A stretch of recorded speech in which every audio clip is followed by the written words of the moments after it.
तो कन्या राशि वालों, आप सभी का बहुत बहुत स्वागत करते हैं कन्या मंथन भिंड यूट्यूब चैनल में। बंधुओं, जन्माष्टमी के तुरंत बाद गौ माता को खिला दो आटे में मिलाकर ये 2 चीजें। उसके बाद आपके जिंदगी में एक नए दौर की शुरुआत होगी, जिसमें सबसे पहले आज के समय में आप जिन परेशानियों से जूझ रहे हैं, उन परेशानियों से आपको मुक्ति प्राप्त हो जाएगी। आपके काम धंधे व्यापार में उन्नति प्राप्त होने लगेगी। रुके हुए कार्यों में गति आ जाएगी। आपकी मानसिक उलझनें और चिंताएं समाप्त होने लगेंगी, क्योंकि आपको नए रास्ते दिखाई देने लगेंगे। और इन सब से कहीं बढ़कर आपके ऊपर माता लक्ष्मी की विशेष कृपा हो जाएगी, जिससे आपके घर में, आपके जीवन में कई अलग अलग रास्तों से पैसे का आगमन होगा। यानी कहने का मतलब यह है कि यह एक सुनहरा मौका आपको प्राप्त हुआ है, जब आप अपने जीवन के हर एक दुख को स्वयं समाप्त कर सकते हैं और हर एक खुशी को प्राप्त कर सकते हैं। इस सुनहरे अवसर को अपने हाथ से जाने मत देना मित्रों, क्योंकि शुभ मुहूर्त और सुनहरे अवसर जीवन में बहुत मुश्किल से ही प्राप्त होते हैं, और भगवान के द्वारा ऐसे अवसर बनाए ही इसलिए जाते हैं ताकि जातक के जीवन से कष्ट और समस्याएं समाप्त हो सकें। और भगवान जब किसी इंसान के जीवन से कष्ट समाप्त करना चाहते हैं, तो वे उस इंसान के जीवन में शुभ घड़ियों का, शुभ मुहूर्त और समय काल का निर्माण करते हैं, जिनका उपयोग करने के बाद जातक जीवन में आगे बढ़ जाता है, कामयाब हो जाता है और सबका प्रिय, सबका चहेता बन जाता है। अब यहाँ पर आवश्यकता है आपको इन संकेतों को पहचानने की, जिसके लिए हम आपको प्रतिदिन एक ना एक नया ज्ञानवर्धक कार्यक्रम लेकर आते हैं, ताकि आप भगवान के द्वारा दिए जा रहे संकेतों को हर वक्त समझें और जानें, और उन्हीं के अनुसार अपने जीवन में बदलाव करते रहें। बंधुओं, जन्माष्टमी का जो विशेष पर्व है, यह भगवान श्री कृष्ण की इस धरा भूमि पर अवतरित होने का समय है। और भगवान श्री कृष्ण को गाय माता बहुत अधिक प्रिय थी, इसीलिए उन्हें गोपाल भी कहा जाता है। और गाय हमारे हिंदू धर्म में बहुत अधिक महत्व रखती है। यह कोई साधारण जानवर या जीव नहीं है। गाय के अंदर संपूर्ण 33 करोड़ देवी देवताओं का वास माना जाता है। साथ ही साथ बुध, शुक्र, बृहस्पति और मंगल जैसे सभी ग्रहों का वास भी गौ माता के शरीर में माना जाता है, अलग अलग हिस्सों में। इसीलिए हमारे हिंदू धर्म में गाय को गाय माता कहा जाता है। शास्त्रों की माने तो गाय यानी कि हमारी जो धरती माता है, वे भी जब त्रस्त होती हैं और जब किसी जीव का रूप धारण करती हैं, तो वह रूप गाय माता का ही होता है। यानी कि धरती माँ भी गाय का रूप ही धारण करके देवताओं के लोक में जाकर उनसे मदद मांगती हैं। तो अब आप यहीं से अंदाजा लगा सकते हैं कि गाय का कितना अधिक महत्व है। तो अब आपको भी गौ माता की इन शक्तियों का पूरा प्रयोग करना है, और जन्माष्टमी के तुरंत बाद बनने वाले इस विशेष मुहूर्त का इतना बेहतर लाभ लेना है कि जीवन के सारे कष्ट एक बार में ही समाप्त हो जाएं। तो अब आपके मन में यह प्रश्न उठ रहा होगा कि आखिर कौन सी हैं वे 2 चीजें, और कौन सा है वह समय जब गाय को इन चीजों को खिलाना है, इनके नियम, इनकी विधि क्या है। सारी बातें आपको हम आगे वीडियो में बताने जा रहे हैं। कार्यक्रम बेहद ही खास है, क्योंकि यह आपके जीवन के बारे में है। यहाँ हम आपके जीवन की समस्याओं के बारे में बात कर रहे हैं, उनके समाधान के बारे में बात कर रहे हैं, और सबसे बड़ी बात कि देवी देवताओं की कृपा आप तक कैसे पहुंचे, इस विषय को भी आपको समझाने की कोशिश कर रहे हैं। तो अब जब हम आपके लिए इतना दिल से प्रयास कर रहे हैं, तो आपका भी यह कर्तव्य है, आपका भी यह धर्म है कि आप भी इस कार्यक्रम को जरूर देखें, अंत तक देखें, और इस कार्यक्रम में बताई गई बातों को समझते हुए अपने जीवन में उतारें।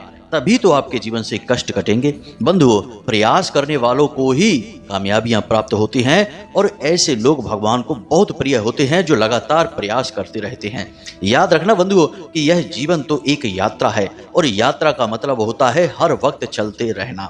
जो व्यक्ति प्रयास कर रहे हैं वही तो जीवंत है, और वही तो चल रहे हैं। तो उम्मीद करते हैं बंधुओं कि आप हमारी भावनाओं को समझ रहे हैं, और इस कार्यक्रम को अंत तक अवश्य देखेंगे, ताकि आपके जीवन में बदलाव आए, आपको खुशियां प्राप्त हो। तो चलिए बंधुओं, आज के इस विशेष कार्यक्रम की शुरुआत करते हैं, लेकिन इससे पहले माता रानी को आभार अवश्य व्यक्त करेंगे। तो कमेंट बॉक्स में लिखिए, जय मां भद्रकाली, कृपा करो। माता रानी आपके ऊपर पूरी कृपा और आशीर्वाद बनाएगी। इसी के साथ साथ यदि आप इस चैनल कार्यक्रम पर पहली बार आए हैं, तो बगल में जो सब्सक्राइब का बटन है उसे भी अवश्य दबा ही दें, ऐसा करके आप न केवल हमारे बल्कि माता रानी के इस दिव्य परिवार के सदस्य बन जाएंगे। और जब आप माता रानी के परिवार के ही सदस्य बन गए तो फिर आपके जीवन का हर एक कष्ट तो माता रानी स्वयं देख ही लेंगी।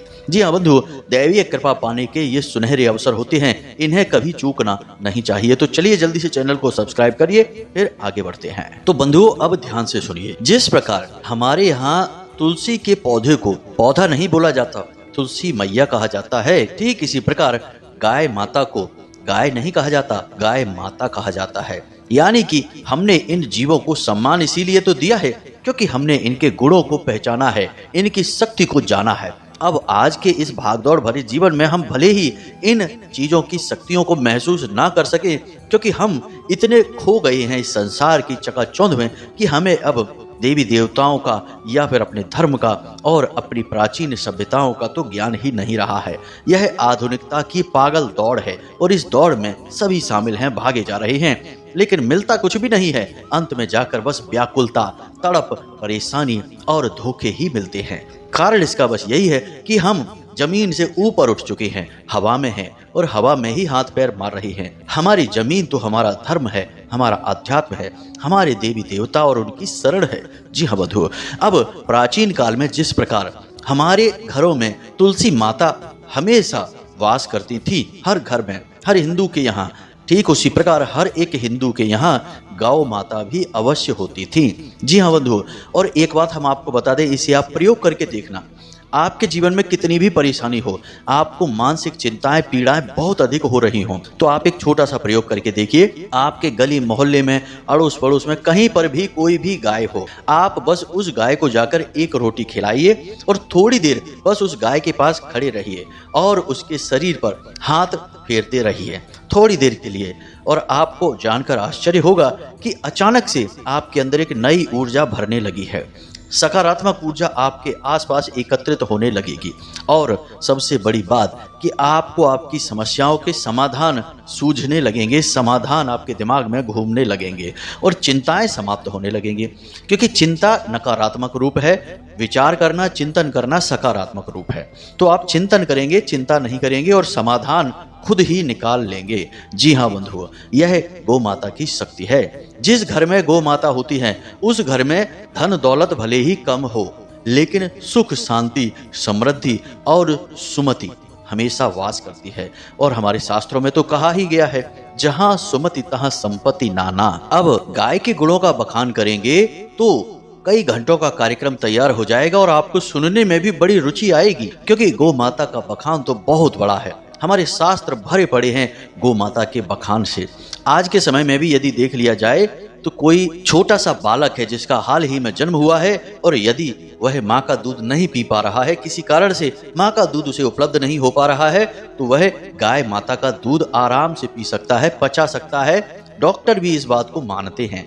किसी और जीव का दूध नहीं, केवल गाय का दूध, यानी गाय का दूध हमारी माता के दूध के समान ही बलिष्ठ, सुपाच्य और बहुत ही स्वास्थ्यवर्धक होता है। तो आप समझिए कि यह कितना बड़ा और शक्तिशाली दिव्य ऊर्जा का केंद्र है जिसे हम गाय माता कहते हैं। शायद इसीलिए भगवान श्री कृष्ण ने हमेशा गायों का पालन किया, उन्हें चराया, उनके साथ समय बिताया और कई लीलाएं की हैं। अब गाय के अंदर कई ग्रहों का वास होता है, क्योंकि इंसान के जीवन में ग्रहों का बहुत बड़ा महत्व होता है, या यूं कहें कि सब कुछ लगभग ग्रहों से ही नियंत्रित होता है। अब यह कैसे होता है, ध्यान से समझिए। आपके बुध आपके वाणी, आपकी बुद्धि, आपके काम धंधे, व्यापार को नियंत्रित कर रहे हैं, तो शुक्र आपके धन, वैभव, सुख, समृद्धि और मानसिक शांति को नियंत्रित कर रहे हैं। शनि आपके कर्मों का फल आपको दे रहे हैं, आपको नई नई सीख और नए नए पाठ पढ़ा रहे हैं। तो गुरु आपको विद्या दे रहे हैं, आपके मन में, मस्तिष्क में आध्यात्म भर रहे हैं, ईश्वर के प्रति प्रेम भर रहे हैं। घर में भी आपके दिव्य माहौल बना रहे हैं, पवित्रता लेकर आ रहे हैं। मंगल आपके आत्मबल को बढ़ा रहे हैं, बुराइयों से लड़ने की क्षमता दे रहे हैं, भले बुरे का ज्ञान करा रहे हैं। सूर्य आपके शरीर में, आपके मन में तेज बना रहे हैं, आपको आगे बढ़ने की प्रेरणा दे रहे हैं और सर्वोच्च पद तक ले जाने की कोशिश कर रहे हैं। चंद्रमा आपकी भावनाओं को नियंत्रित कर रहे हैं, आपको अच्छा महसूस करा रहे हैं। तो ये जो ग्रह हैं इन ग्रहों का एक इंसान के जीवन पर पूरा का पूरा कब्जा होता है और कोई भी ग्रह यदि इधर उधर होता है तो इंसान के जीवन में अस्त व्यस्तता आनी शुरू हो जाती है। परेशानियों का मुख्य कारण ही यही है कि आज के समय में लोग ऐसे ऐसे काम करने लगे हैं जिससे उनके कोई ना कोई ग्रह हर वक्त उन्हें परेशान करते ही रहते हैं, उनके नकारात्मक प्रभाव आते ही रहते हैं। तो अब ध्यान से सुनिए, आज के इस समय में जब अज्ञानता लोगों के ऊपर हावी है, अज्ञानता से हमारा मतलब है कि हमारी वैदिक संस्कृति और परंपराओं का ज्ञान लोगों के पास अब नहीं है। अब लोग नई तरह का ज्ञान प्राप्त करने लगे हैं जिसे तो हम अध कचरा ज्ञान कहते हैं। तो अब जब लोगों के पास अध कचरा ज्ञान पहुंच रहा है जो कि उन्हें भ्रष्ट कर रहा है, सात्विक मार्ग से भटका रहा है, तो ऐसे में आपको हमेशा कुछ न कुछ ऐसा करते रहना चाहिए जिससे कि आपके आसपास जो नकारात्मकताएं आ रही हैं उनसे आप लड़ सकें, आपके आसपास हमेशा सकारात्मक ऊर्जाओं का वातावरण तैयार बना रहे। हमने अपने पिछले वीडियो कार्यक्रम में भी आपको समझाया था कि जिस इंसान के ऊपर भगवान की कृपा होती है केवल वही इंसान तरक्की प्राप्त कर सकता है, सुकून से सो सकता है और अपनी प्राप्त की गई तरक्की का आनंद ले सकता है। अन्यथा पहले तो आपको तरक्की मिलेगी ही नहीं, कितनी ही मेहनत कर लो, कितना ही सिर पटक लो, कामयाबी आपको तिल भर भी नहीं मिलेगी। और यदि आप कहीं से लूट खसूट करके, किसी का हक मार के, किसी तरह से धन संपत्ति लेकर आ भी गए तो आपका जीवन नरक हो जाएगा।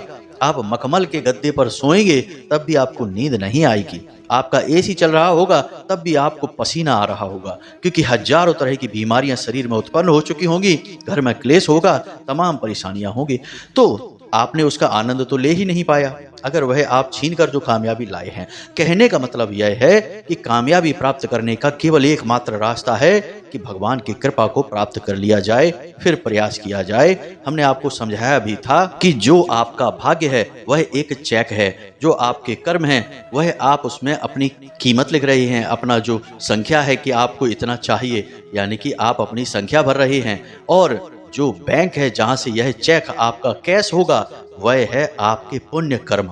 जी हाँ बंधुओं, यदि आपके पुण्य कर्म बैंक में जमा हैं और ज्यादा हैं तब तो आपकी हर एक मेहनत का आपको फल बराबर मिल जाएगा, आपका चेक आपको पेमेंट करता रहेगा, पैसे मिलते रहेंगे।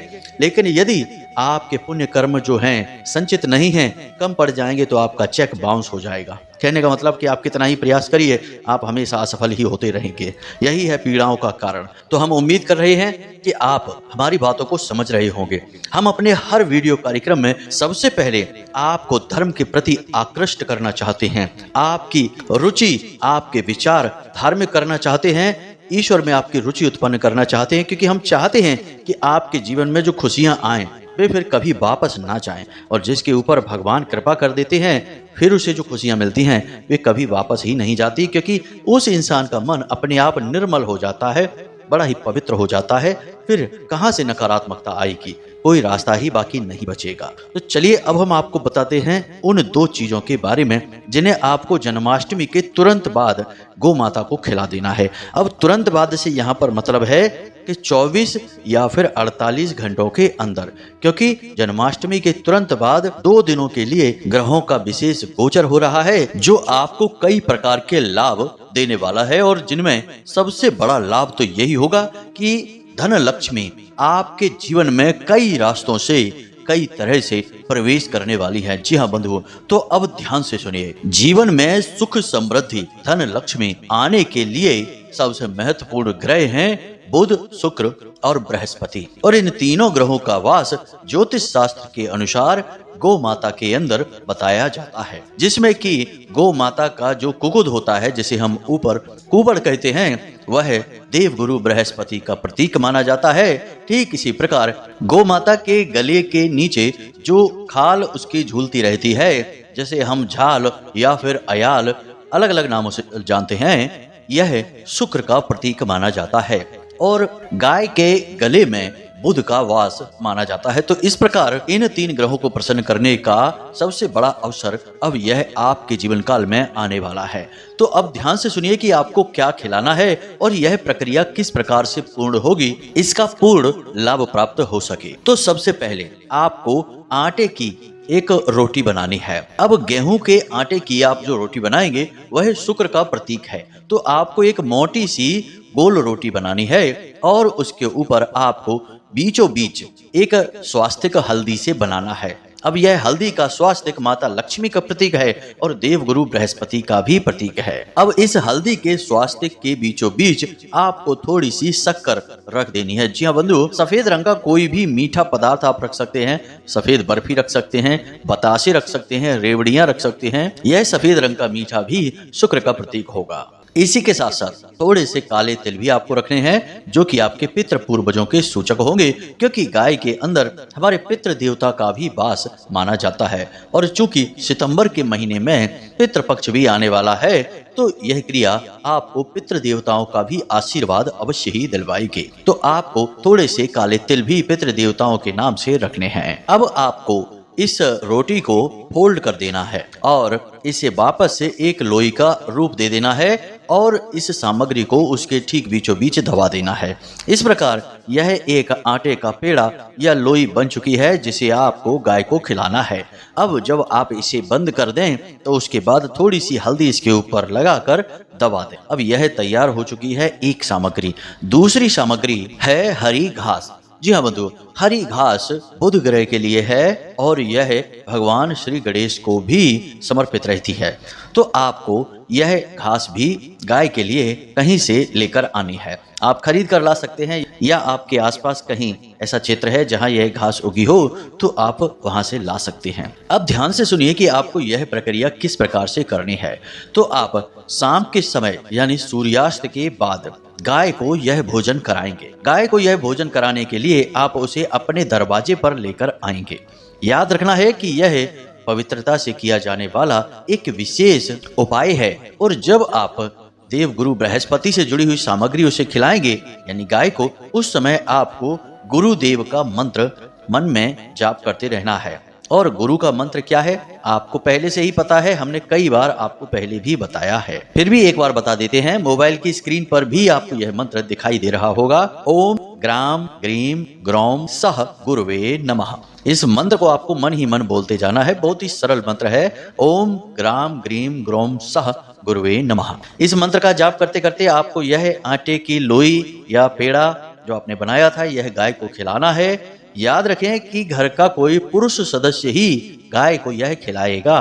और दूसरा कि जब आप इसे गाय को खिला रहे हो तो आपका मुख दक्षिण दिशा की ओर होना चाहिए। यह पितृ पूर्वजों की दिशा होती है।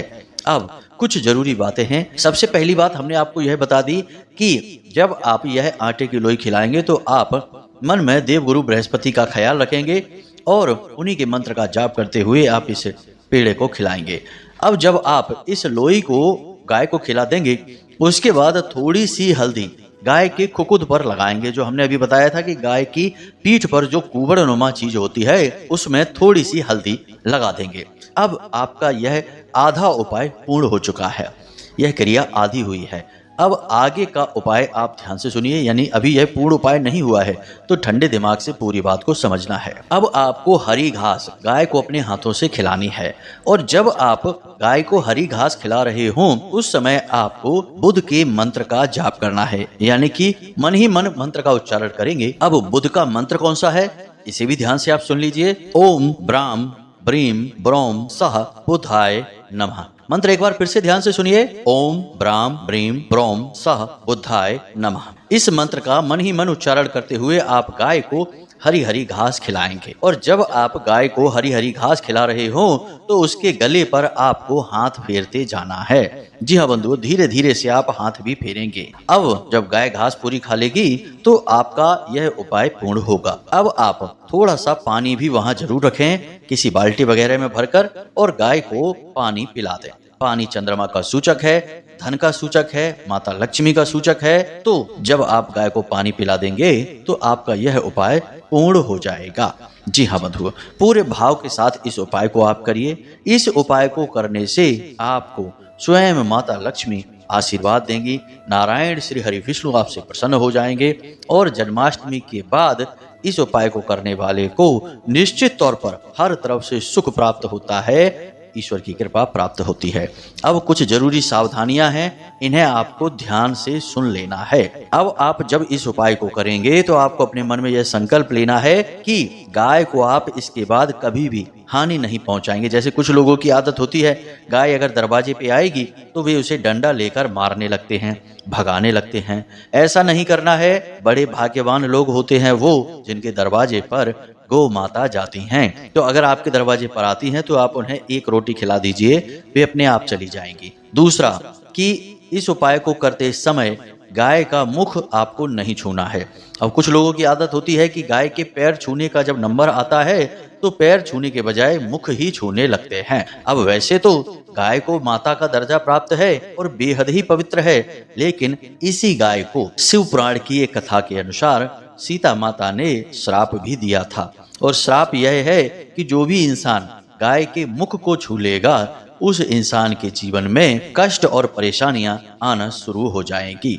जी हाँ मित्रों, तो आपको गाय का मुख नहीं छूना है, पैर छूने हैं, बस इसे आपको ध्यान रखना है। अब जिन लोगों ने पहली बार गाय के इस श्राप के बारे में सुना होगा तो वो सोचेंगे कि ऐसा कैसे हो सकता है, गाय तो इतना पवित्र है। तो भगवान ने जब यह सृष्टि बनाई तो यहाँ कुछ भी पूर्ण नहीं किया। हर एक चीज, चाहे वह कितनी ही उत्तम क्यों ना हो, सुंदर क्यों ना हो, थोड़ी सी उसमें कज भगवान ने दे ही दी। जैसे चंद्रमा कितना सुंदर होता है पर उसमें भी दाग दे ही दिया। सूर्य कितना तेजवान होता है उसे भी ग्रहण लग ही जाता है। तो ठीक इसी प्रकार गाय बेशक माँ है लेकिन उन्हें भी एक श्राप प्राप्त हो ही गया था। तो इसका आपको विशेष ध्यान रखना है। साथ ही साथ आपको यदि हो सके तो कामधेनु गाय की कोई तस्वीर या मूर्ति अपने घर के नैऋत्य कोण में भी लाकर रख लेनी चाहिए इसी दिन। यदि आपने पहले से लाकर रखी है तो अति उत्तम है, अगर नहीं रखी है तो ले आइए। जब आप इस उपाय को करें उस दिन लेकर आ जाएं और उसे अपने घर के नैऋत्य कोण में रख दें। जमीन पर न रखें, किसी अलमारी में रखें, और जब आप अलमारी में उसे रखें तो नीचे कोई लकड़ी का एक तख्ता, एक फट्टा या कोई एक ऐसी चीज जैसे हम चौकी कहते हैं उसे आप रखें, उसके ऊपर इस कामधेनु गाय को स्थापित करें। जी हाँ बंधु, इसका पूजन करने की कोई आवश्यकता नहीं है, बस इसको स्थापित करें और इसे साफ सुथरा रखें, सफाई करते रहें, इस बात का ध्यान रखें। बस इतने से कार्य आपको करने हैं और फिर देखिए कि कैसे आपके जीवन में धन संपत्ति आकर्षित होती है, आपको हर तरफ से केवल खुशियां ही खुशियां प्राप्त होती हैं। तो बंधु, यह तो था आज का विशेष उपाय। अब वैसे तो सारी बातें हमने आपको काफी विस्तार के साथ समझा ही दी हैं, फिर भी यदि कोई प्रश्न आपके मन में उठता है तो आप कमेंट करके पूछ लें या फिर डिस्क्रिप्शन में दिए गए व्हाट्सएप नंबर पर मैसेज करके भी पूछ सकते हैं। समय मिलने पर हम आपके प्रश्न देखेंगे और उनके जवाब हम आपको अवश्य ही देंगे। तो चलिए आज के इस वीडियो को विराम देते हैं। हमेशा हंसते रहिए, मुस्कुराते रहिए, सकारात्मक रहिए। दिन में एक बार मंदिर अवश्य जाइए क्योंकि आपका उद्धार वहीं से होना है। तो प्रेम से बोलिए जय माई की, जय मां भद्रकाली। माता रानी आपका कल्याण करेंगी। धन्यवाद।